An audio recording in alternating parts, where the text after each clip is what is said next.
Hello and welcome to the Daily Objective. I'm Amanda Maxham. I'm an astrophysicist who's discovered a passion for helping heroes find their purpose. And I'm here with Tal Tsfany. He's CEO and president of both the Ayn Rand Institute and also of his life. True. I know, that's why I said it. Yeah, by the way, there is no board in my life. I don't consult as Oh, much. you don't consult there's not like a little angel on your one shoulder and a little devil on the other? Maybe there are a couple of towels circling around my head sometimes, yeah. Okay, good. So today I wanted to talk about this idea of whether or not you're serious about being happy. So the idea of like, I want to take my life seriously, and how to sort of think about that and what to do about it. So Tal was talking to me the other day about this idea of being like an entrepreneur of happiness. And that's kind of exciting, right? So an entrepreneur is someone that I think is, forging new territory, trying to do something that's never been done before. I always think of entrepreneurs as having like a really exciting life, but also maybe really a stressful life, staying up long hours and that kind of thing. So yeah, I wanted to ask you more about that. And I think maybe the first question to ask is, people are thinking about whether they want to embark on this kind of a journey of being serious about their own happiness. How do you know if that's something that's right for you? I guess. By the way, your microphone, I think, is sending a lot of noise. Maybe it's okay or something. Yeah. Thanks. So when you say the word entrepreneur, some people get very nervous. I used to get very nervous from that word because it says, oh, if you're not on your own, working for someone, something's wrong. And I don't believe that's true. When I talk about an entrepreneur of your happiness, of your life, what I mean is that you need to take control. So let's say that you want to be an engineer and you work for a big company. So you'll have managers, right, who will tell you, direct you on what to do, what to focus on. So you're not 100% in control of your day. Your work sometimes is guided. You say, don't do this, do more of that. Constraints about budgets and what you can achieve and not achieve, the number of people that you're working with, the type of people you're working with. When we're talking about your own life, you need to have the attitude of an entrepreneur. It's like nobody tells me what to do. I am the CEO. I am the person who leans forward and defines what I want and how I'm going to get it. So, and this attitude is not easy to apply. To first develop the character that says, my life is mine. It's not anyone else's. And so I'm the CEO. I'm in charge. Yeah, I can work for other people. I can be a teacher in a school, but I still know exactly why I'm here. Why am I working for this organization? And is it good for me? And another aspect is nobody else gets to tell you what to do because nobody can tell you what to do. Nobody knows you.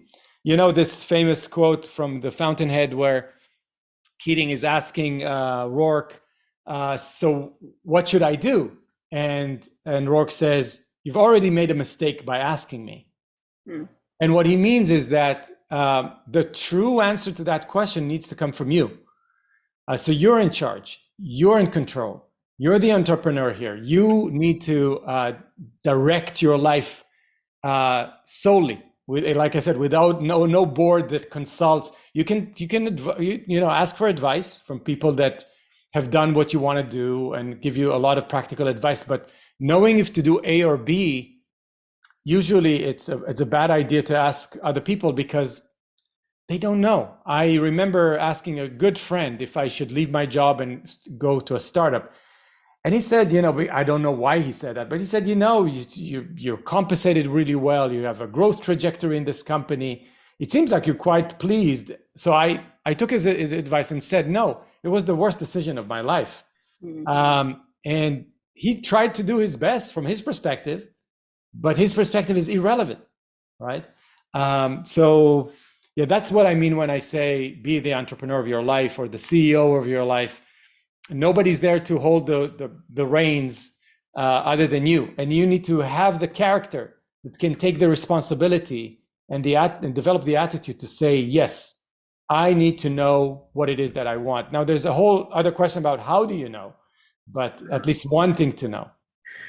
Yeah, I mean, I know that you've worked at businesses, right? And one of the problems is no one wants to make a decision, because if you make the decision, then it's like you're responsible for it. But isn't there a way that you can kind of abdicate your own decision making, even if it's you? It's like, yeah, you kind of ask other people, or you take the easiest route. You delegate the responsibility. I asked my friend. I consulted with mentors. They asked around. They said it's not a good idea right now to take this job or to go in an unpaved path of trying to do something nobody did before. And people telling me I cannot make money by being an intellectual. You need to work at. You can invent yourself at any given point in time. And again, taking advice is good, but in a specific context, not delegating any decision-making power to anyone else. And I would say the person you need to consult most with is you. The question is, do you know how to consult with yourself?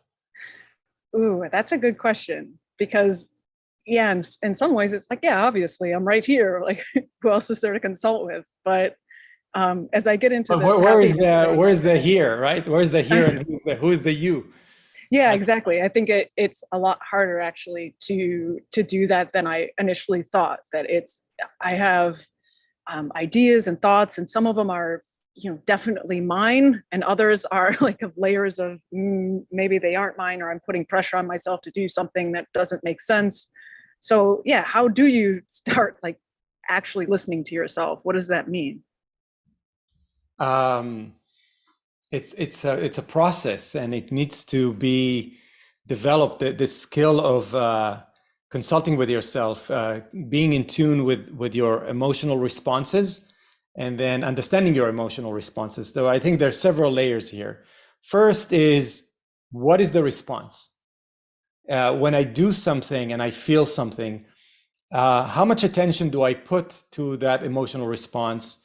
Can I try to verbalize it? Can I try to fully understand it? Sometimes your emotional responses are not predictable. I thought I'd love it, but I'm not loving it as much as I thought I would. Why is that? What is that negative feeling that is kind of mixed with the good feeling of doing something? So I would say the ability to ask yourself questions, the ability to verbalize name your emotions, and truly verbalize what it is that you're feeling. And then the other layer is coming back to that, let's say, introspection, and asking, does this one make sense? Do I make sense to myself? Or there's something more that I need to uncover? Maybe I'm holding some kind of a premise that is kind of hidden between, it's not, my subconscious mind does not think in the emotions are not concepts. It's not talking to me in words. It's just sometimes bodily sensations of, I feel like stress in my chest or something like that. So you have to unpack those emotional messages and make them intelligible to you. So this whole process of taking the time, and that's the good part of mindfulness, and the people who are advising you to slow down and to think and to relax and to take the time, and going all the way down to the bodily sensations of a feeling. How do I actually feel? Why is it in my stomach that is now, tight, or I know I'm all tied up, or maybe I'm grinning, and I just came back from this event and I'm grinning. What happened? Is that the people, the content that was presented there? What is it? And so I think that is those are the tools, the skills, the muscles of being able to talking to yourself and understanding yourself better. And slowly your relationship with yourself is getting to the point where, like, I can really consult with myself effectively today. Sometimes it takes me time. I'm a dynamic person. Things that I loved suddenly are boring. Why? What should I do about it? Why do I decide now to play more the bass than the drums? I didn't think I'd be so excited about playing the bass, but something is attracting me about the bass. And so having that dialogue, which seems in our culture a little weird, talking to yourself in the shower, stream of consciousness pages everywhere on my desk. It sounds a little weird, but that's I think is the prerequisite of a happy life, of knowing who's that person that you are trying to make happy. So when you say like an entrepreneur of your own life, it's that, what are you building? It's you're trying to build your own character. You're trying to decide what to do with your life. What is the thing what is the goal here? Yeah, the overall goal is to build a character and the type of psychology of a happy person. But I don't think you can do that directly. So the only thing I focus on is the doing and the knowing what to do. And the output of that process is building a character and the self-esteem and eventually happiness of knowing that I know how to live, I know myself, I know what to do. It's pretty clear to me what I love and what I don't love about every aspect of my life, and what needs to be changed to make it better. And this, what's interesting, it's not just the achievement of the values I'm going to go after. It's the it's the know-how of who I am that I'm really proud of. I'm figuring myself out. I can almost predict what will make me feel better. Okay. To give you an example, so I've decided to focus on writing. So for the last 2 weeks, I hardly left my house. And I just heard a podcast about, in order to be happy, you have to meet people all the time and have social engagement. It's like, no, this is not true for me right now. I'm looking forward. I'm going to travel to Brazil in the next couple of weeks. I'm looking forward to it. But I'm so proud and I'm so happy that I took those 2 weeks to make a lot of progress with my writing, with some content development. And so the understanding of what I knew what I wanted, and I understand why my day and my week is looking like it is right now. I'm proud of it because it was my design. And the output is, it's good. I'm really happy. I haven't gone out of the house. I order Amazon fresh groceries. I have my ready meals. I don't have a reason to leave the house. And I'm happy about it in the last 2 weeks. So that's just an idea of what I'm happy about. This idea that I know I'm driving my life. I'm steering it to where I want it to be. Yeah. I think I've met a lot of people, and in some ways myself included, where it's not clear where they're going, what they want. And so it may be that, I'm like willing to take the reins and to drive where we need to go, but I don't know where we're going. I don't know how to have that kind of a vision. Like that seems where it's a place where a lot of people get stuck. Yeah, because I think want to do something great, but I don't know what it is. So don't think about doing something great. Okay. It's like, I want to run a marathon, but I can't run around my house yet. So I'm frustrated. I'm stuck. I can't run the marathon. That's the way I think about it. It's like, if you want to run a marathon, there's a process to running a marathon. So you don't think about running the marathon yet. Think about how you're going to run the 2 miles first, right? 1 mile, and get yourself to that. And that should be the only thing you care about, because otherwise you'll get stuck. You'll get overwhelmed. You start with things that are available and achievable to you. You think rationally about what you can and cannot do yet. People say, I want to be that. And then they get frustrated when they don't see a path between here and that thing they want, because they don't understand the causal relationship of all the links in the chain that can lead to that. So if you want to run a marathon, all you have to do is to say, okay, for the next 2 weeks, I'm just going out and I'm going to run for 10 minutes, and then 15 minutes, and then 20 minutes, and then 30 minutes, and see how my body reacts. What is sore? What's sore? What do I need to do? What about nutrition? I didn't think about nutrition.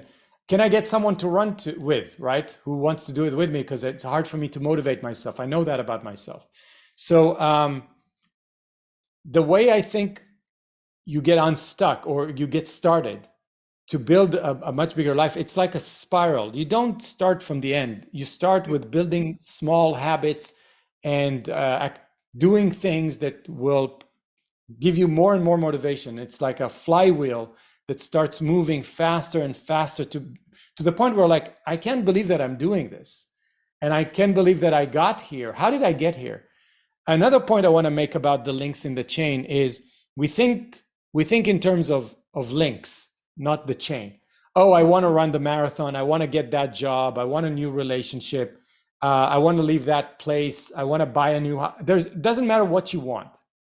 If you think in terms of outcomes, it's almost impossible. Not only it's impossible to achieve it, you will not be happy when you get it. So if you think in terms of when I have this, I'll be happy, you're missing the whole point. Really? Wait, hold on a second. Because that seems confusing, isn't it? You want, it's like, don't you want to set a goal and then try to achieve? Like, I want a job, or I want a house. Why don't those things make you happy? Oh, that's great to have a goal. The question, where is the happiness in that process? I don't know. Is it at the end? Well, when you get the keys to the house. Yeah. That's like it. A good yes, moment. I've done it. That one moment of joy, and that's it. Yeah, I can see how that would be frustrating. It's not just frustrating. If I gave you the keys to the house right now and say, here, it's yours. Yeah. I don't think you will derive the happiness and the self-esteem that builds the foundations for a happy life. You need to understand that the happiness and the joy and the self-esteem is in the links connecting where you are now to the goal. And sometimes the links will slowly take a different direction because your goal was not exactly what you wanted. You thought you wanted a house in California. But as you started planning the whole thing, it's like, I don't really want to be in California in the next 10 years. I want to be in Nevada. And so before you do that, it's like, wait a second. It's not the house here that I wanted to buy. Maybe I'll build one in Nevada somewhere. And so the links will lead you. And as you, by the way, if you build the house and you get the house and you say, yeah, I've enjoyed the whole process of getting to the point where I have the keys to the house, and that's really laying the foundation to, like, wait a second, if I can do this, what about this dream job that I wanted, or the better relationship? So it's like you're talking about two things. One is that if it sounds like you need to enjoy the process as you're going along, right? So it's not necessarily enjoy all of it, but knowing that it's all causal. You're in a specific position and you're working towards something. And look, as Rand says, happiness is a result of the achievement of values. Achievement is causal. In reality, if you want to get this, you have to do this, right? So the nature of happiness is causal. The nature of values is the achievement of values is causal.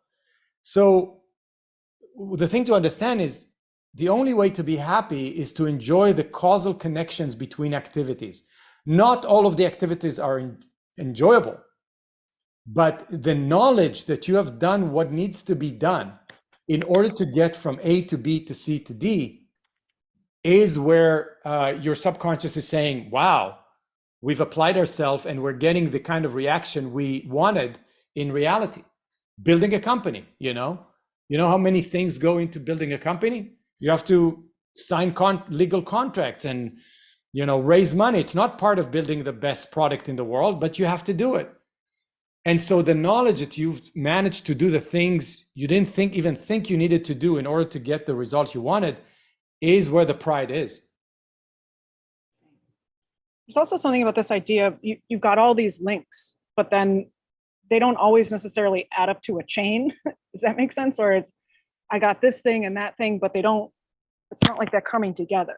Yeah, and that's where I think lives get stuck. I mean, this sporadic, I was really good at that at one point, but then I didn't get to do this, and I tried and it didn't go well. So I tried a different thing and I got that, and I met that person and that led to that, but then it didn't work out. And there's a lot of disjoint events. But first, it doesn't seem like you're in control. You're designing where that chain is going, and it seems sporadic. It's not, oh, I'll wait for the right opportunity to show itself, right?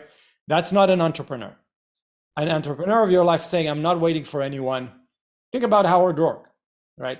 He'll just, yeah, I'll just wait here and wait for things to happen, right? See what happens. See who offers me a job. Maybe I'll take it. No, you have your vision, and then you lean on reality and you create the chain of events, right? And so, yeah, even if you're the most introverted person in the world and you want to do something by yourself with no one else, you still have to design, to define, plan, and take action in a causal way to get what you want. So tell me about these kind of two levels of living life. You talk about one of them is kind of an amateur way of living life, and one is a professional way of living life. But you don't necessarily want to be a professional. Maybe you want to be an amateur. So I want to know what are the two levels, and what are the advantages and disadvantages of each? Well, first we have to give credit to Stephen Pressfield. There's a book that I really recommend. It's an easy read called Turning Pro. I don't, of course, he's talking about how to be a pro in your central purpose, your productive pursuits. Mm-hmm. But there are several concepts that I took that I think are really powerful. Well, first, you know, he coined the idea of an amateur life and a professional life, and turning pro in your life. And he has a chapter that talks about the fact that an amateur's life is easy and comfortable and safe and predictable. Who wouldn't want an amateur life, right? You get to have it easy, right? Yeah. And the professional life is hard, scary, risky, messy. And why would you want to be, you know, a professional? And I think the most brilliant analogy that he gives in that book is, no problem, be an amateur. Nobody said it's bad, but you have to pay a price. And the price is what he calls a shadow life. And I think that's a brilliant analogy, because that exactly is how I would describe the feeling, the knowing that, let's say you say, okay, life is just fine, I'm going to just cruise along. Your subconscious knows that there is something possible that you could do and you could be. And it casts a shadow. And if you're not going after what you could be, you're living in that shadow of the something you could be. Yeah. And it colors all of your life. If you think about it, so, thinking, I'm the person who decided not to step out and take the risk of stepping out to the light, and with everything that comes with it. All the hardships and all the challenges that come from trying to be a professional. If you think about the people we admire, right? They're professionals. They show up every day. They do the job. They're there for the long haul. They're patient. They're trying to do so many things they endure adversity and reinvent themselves. They're always prepared. They know what they want. It's so hard to be a professional, but that's what, you know, what life requires you to achieve meaningful things. And by the way, you don't have to be a pro in every aspect of your life, right? I'm not a pro at playing the bass. I don't want to be a pro playing the bass. I want to have fun playing the bass, but I want to be a pro with the things I choose to focus on mainly and specifically in my productive pursuits. Yeah. I've become really interested in people lately. Like I used to be really interested in, I don't know, science and things and how they work and how things move. And now I've been really intensely interested in people. I met someone at a party recently who actually he was one-time world record holder for running a marathon backwards, which I didn't even know was a thing. I know. But I started talking to him about his life, and he said that when he was, when he was young, he would write and memorize little poems, and that he always thought he wanted to be a writer. And I asked him, like, that gets me really curious, right? Well, why didn't you do that? Why didn't you become that? And he just said, just it wasn't meant to be. And I was thinking, I don't know, there's something really sad about that. And I get it that, other things come along and you get distracted and you go do other stuff. But I don't know. Yeah, it just made me sad to hear that. Like, there is this kind of regret to it as well, that I didn't pursue the thing that I really loved. Think about what's behind it didn't meant me, it was not meant to be. It like takes away his agency, right? It's like something else happened. I wasn't really the one in control. That's something an entrepreneur would never say. Yeah. No, what do you mean meant to be? Meant by whom? Right? I am the one driving the meant, right? I am the one defining what's going to be.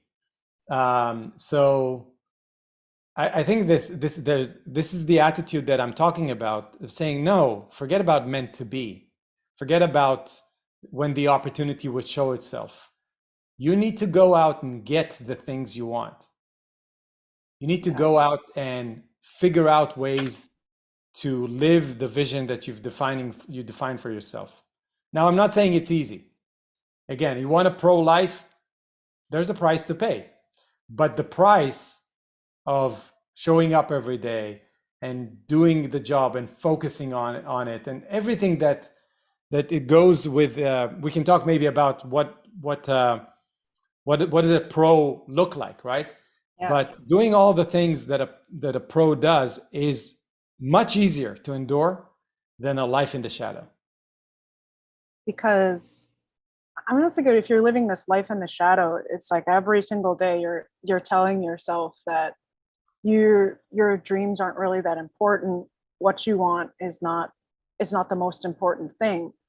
And I think that would be really, be really hard after, even a day might be really hard, but after many, many years of telling yourself that, I can imagine how you kind of just, shut down and go with the flow. Unfortunately, most people, I think, around you are in that state of giving up. I mean, the best they hope for themselves is a good amateur life, right? Comfortable, predictable, easy. We'll do what we need to do to make ends meet, and then go on a vacation, have some fun. But I heard somebody on a YouTube video talk about near-death experience. He was shot, and then his whole life went by him in seconds, like they say. And he said it's true. It's really, I don't know why it happens, but it's a mechanism of, I guess, when you're about, your subconscious realizes you're about to die, that it kind of floods you with all the memories from your childhood and everything. Your life is suddenly, where is this all coming from? And he said that what he took from that experience is that I didn't like it. I didn't like the story that I saw, the life that I led up until to the point. So he survived that accident. And that is what propelled him to say, no, enough of that. I'm stepping out. I'm doing something completely different. I'm going to take the risks because I felt what it is to live your past. And I did that at, I don't know, he was 30 something rather than 80 or 90, right? Mm-hmm. Or 100. So why wait to have that realization that you're not living the one life that you have to the fullest? And I think a lot of the blockage and the constraints that people put on themselves are those fears of something awful that will happen if I do take risks and step out and into the light. Yeah, what are the awful things though? It's like my mom doesn't want me to be an artist, or like what are the things? I'll fail, right? Yeah. I'll fail, I'll be ridiculed. I might be losing a lot of resources. I mean, if you make an investment and it doesn't work out, you lose time, precious time. I try to be that type of engineer, and it never worked out. And so the fear of failure, the fear of ridicule, and the mental capacity to endure a path that is yours, that people will question all the time. Like I said, to endure the adversity of paving your own path is not easy. You have to have the level of character that can do that. So that's what people fear. But it's honestly, it's completely mistaken, because you can figure out how to overcome those fears. Because the price on the other end of the balance here is deadly to your happiness and your ability to live life, which is do nothing, or cave in and not show yourself that you're the kind of person who can develop a vision and then make the steps, the causal, like I said, create the causes that will lead to something. Now, you can start very small. That's what I would say to someone who feels like, yeah, you're talking about being in the entrepreneur of your life. I'm not like that. I don't know how I got to where I am right now, but I don't look like an entrepreneur. It's like, take little steps. You like woodworking, buy a tool, right? Buy a piece of wood and do something. Start small, show a direction. It's like a negotiation that happens between your conscious and your subconscious mind that I feel is happening sometimes. Like, I'll show you I can do something about it. I know you're resisting it, Mr. Subconscious, but I'm going to do something.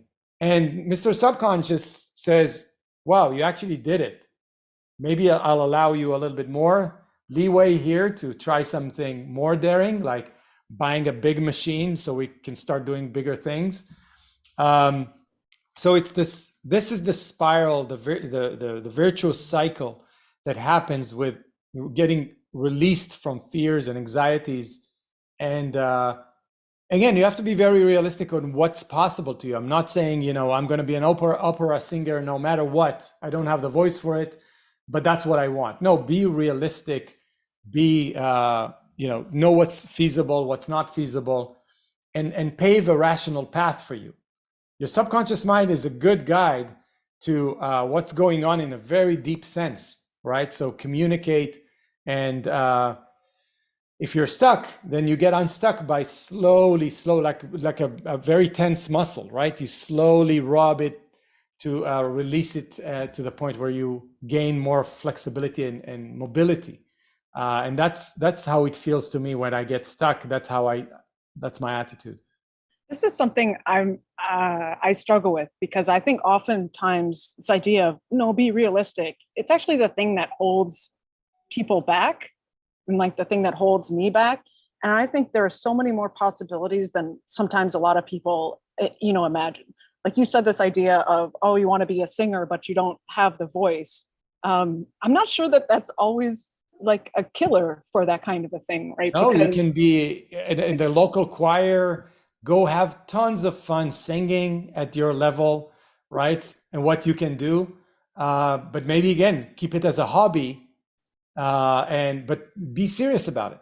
Take lessons, do it, enjoy it, learn your favorite pieces, your very favorite singers, and so on. Yeah, that, and also that, like, there's often a way. Like, I don't know about you, but I don't think Bob Dylan has like that great of a voice anyway, but he's like super popular because he does. Yeah. It's like he figured out his own thing to do, and there's something about that. Like, there's a way to do it most of the time.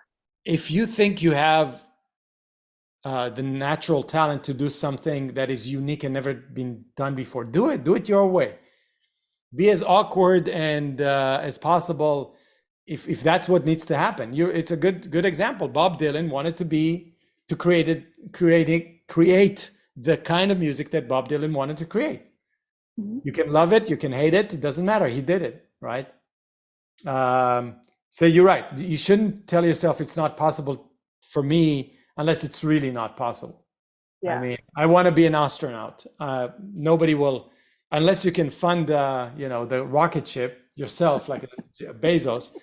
Maybe do something around space, but not be an astronaut, right? Uh, Yeah. I want to talk to you about this near-death experience that this guy had. In some ways, like that's something similar happened to me. I'm like, I didn't get shot, but I almost like getting a little bit close to dying in childbirth. And so I remember after that experience thinking, man, I don't really want to spend time on certain things anymore. Like it was more just like, I would call it like small talk conversations. Like my tolerance for that went way down because I was like, don't, life is short. I don't want to spend time doing that kind of thing. Yeah.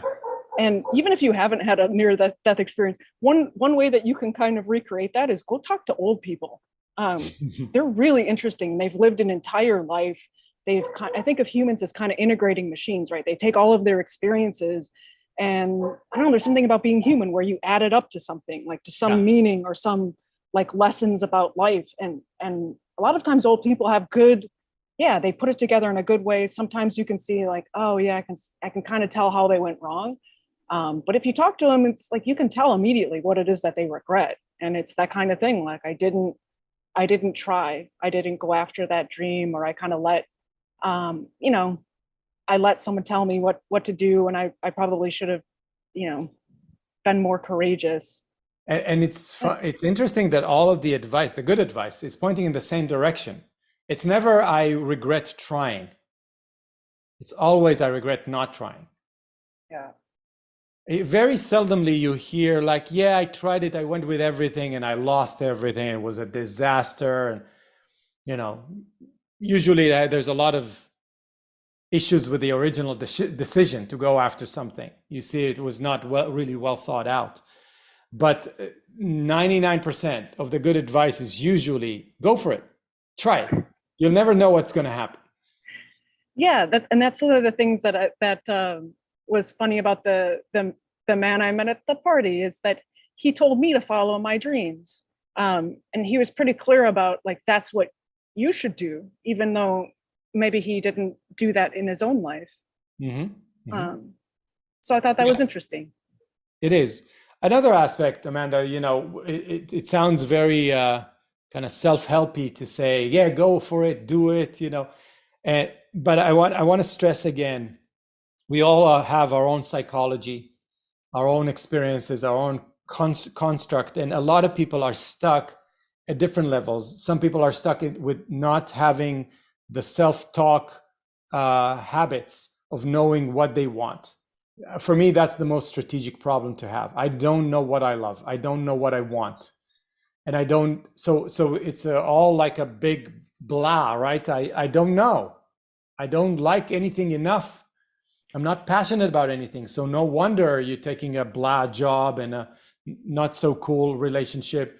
That is a serious problem. And I think there's a way to work on that level to develop what I call the valuer muscle, to see more meaning in life, to deepen your relationship with the values. That is one level. The other level is like, I know what I want. I know that I'm excited about something, but I don't believe that I'm the kind of person who can achieve that. And that is kind of the self-esteem, self-belief issues. And again, in that level, I would say a lot of it has to do with slowly building of this virtuous spiral and cycles of doing more and more and more and daring a little bit more and more, like a tense muscle that will allow you more mobility. It's almost like a back and forth with your subconscious to send you positive message where it used to send you negative message or doubt instead of self-belief. So that's another level. Third level is like you get stuck because things are hard. I mean, you started going forward and you see that it's way more complicated than what you thought. This is concrete issues, obstacles in reality. And in that level is, to get unstuck is to think, to network, to get advice, to learn new skills, to partner with other people who are strong at what you're not strong at. Really figuring out the solutions to concrete problems. So, as I said, all the way from strategic to more psychological, I would say valuer-oriented problems, to psychological self-belief problems, to actual concrete solutioning of specific problems. So the problems are in many different domains and dimensions, but this is the fun of it. This is the challenge, right? If it was easy, it was not fun. If it was easy, everyone would do it. Yeah, everybody would do it. And but again, because of the causal nature of the achievement of values and therefore happiness, you have to build that causality into the chain, or otherwise you're not doing happiness. You have to build the causality into the chain. Yeah. As in, you need to consciously understand that these things are causal, or that Yes. you're trying to make everything add up or get linked together. Yes, when you have a dream of, let's say, I want to be a top-notch podcaster, right? Yeah, let's say that. Okay, let's say that. You start thinking about, okay, I'm here today, and that's where I want to be. The happiness, the state of mind that I'm looking for, the reason why I'm doing all of this, will be between where I am and that point, not at that point. So I need to think about the process of getting there as the thing in itself. Deriving, self-esteem and courage and all of the inner pleasure in the process of doing it, because your life is the doing it towards a goal. And so people think about it, it's going to be kind of drudgery and it's just a struggle after struggle after struggle till I get it. No, if you don't bake pleasure and fun and enjoyment and challenge into the process, you're not going to do it. You're going to lose motivation and you're not going to show up every day.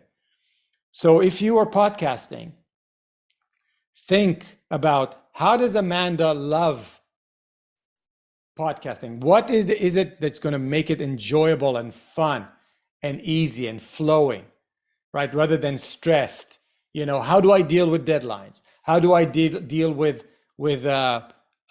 knowing or planning? What I find that if I'm very rigid in the way I plan, let's say an episode, I'm not having fun. If I'm opening it up so it's open-ended, so my creativity can be baked in, even though I know what the theme of the episode is, I'm having more fun. Do it this way. Do it in a way that the destination, getting to the destination, will be a fun journey, right? This is a lesson that was very hard won for me, that I would get, really stressed out and overwhelmed. And I realized in every case, the problem is Amanda's not having fun. And if I'm not having fun, it's like, I don't want to do it. I don't see the point of it. And so I've tried to bake, like you said, bake that into my whole process. So for me, I love beginnings. The beginning is my favorite part. So every time I begin, I let myself play with the beginning until it's, something that I just really enjoy listening to. So what do you do with the end, right? So you need to edit and you need to close a chapter and an episode. So how do you train yourself to love that part, or the habits that will allow you to do the needed work, even if it's not your favorite part? Because it's part of podcasting. You have to edit it, you have to release it. So, so the question is, here's the challenge. Okay, so you love the beginning. That's easy. Mm-hmm. Totally. Now let's figure out what could be fun about the non-fun part. I don't know. That's a good question. Like, maybe trying to derive pleasure in every little aspect is something also that's helpful. Like, so I like just even like the sound of plugging equipment in, that like clicking noise, like that gives me lots of pleasure. So I don't know, maybe thinking of the end as a small beginning. I don't know. Exactly. That's brilliant, by the way. So like I'm going to do the end because then it's like a beginning of a new episode or something like that. So anyway, there's so many ways to reorient yourself to love the journey, even if it's hard. And the vision is what's propelling everything. It gives everything meaning. So even if you're doing the parts that you like less, it's still a pleasure to know that I've done it. I've actually done it. It's great. Now the path is clear. I can move forward. Yeah, so that's what, we thought about naming this episode "What Happiness Requires," right? Or demands. So what happiness demands.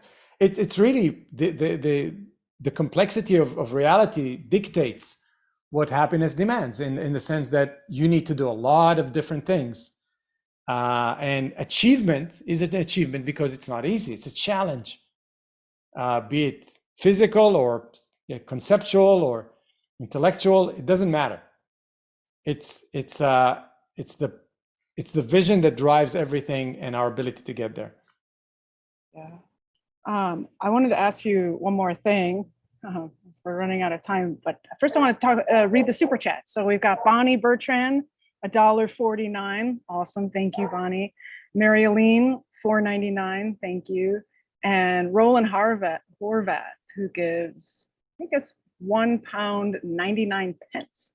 And he says, I like California, but Vegas is in Nevada. So yeah, I'm totally with you. Vegas is in Nevada, so that's where you should be. Sorry, there's a very happy dog over here. I wanted to ask you about this idea of, okay, so you want to go after something important, but there's also like something I think of as like fool's gold. You know what fool's gold is? It's iron pyrite. It looks kind of like gold, and you might be fooled into thinking it's gold, but it's not quite the same thing. And it seems like there are goals that you can have in your mind that are like, they're very alluring and they're sort of near gold, they're almost gold, but they're not. So like money, for example, or prestige. And if you go after those things, like what's the consequence of that? You should know, if you develop the skills of being honest with yourself and true with yourself about what you want and why, you will realize how deceiving those goals of money and prestige and other people's recognition, and even, let me give you a hard one, even success could be a fool's goal. It's like, oh, I'm going to be happy if my company succeeds. Yeah. Wait, so don't start a company with a thought that I'll be happy when it succeeds. Start it because you want to do it. Start it because you want to try. Start it knowing that it might fail. Sometimes people create products that the market is not ready for yet, right? So you know how many happy, fulfilled people there are in the Silicon Valley who tried building a company but failed over and over again. Isn't it like 9 out of 10? Yeah, exactly. And looking for instant gratifications, right? No, all of those things are not the good reasons. It is fool's gold. The way I would think about it is that be driven by what's truly passionate, what you find passion in. Be authentic. It should be all about self-expression, right? Not any other thing. It should be about finding your own voice and connecting with something that you find meaning. There's like a spark going every time you rub yourself against that value. And it's like, there's something about this person. There's something about this activity that I don't know what it is about sound for you, but something about sound and the creativity and the excitement and nurturing that excitement. If you hold on to that, that is the gold. And everything that is not that is really fool's gold. And all what the amateurs are looking for, the prestige, the safety, the contentment, the success that I will have, the money, those are the bad motivations. Yeah, but this is actually really difficult because I want to succeed, and if I go in thinking like, no, success is not a goal, maybe I won't succeed. It feels like I'm not believing in myself. It's like, why would I do it if I don't think that there's a chance for success? Because I don't know how to hold all that thing. The premise in the thought is like, you're asking yourself, will I succeed? And that should not be the question. The question should be, what do I want? What do I love? What do I want to do? What do I enjoy? What is an unbelievable vision for me to express myself with, right, or through?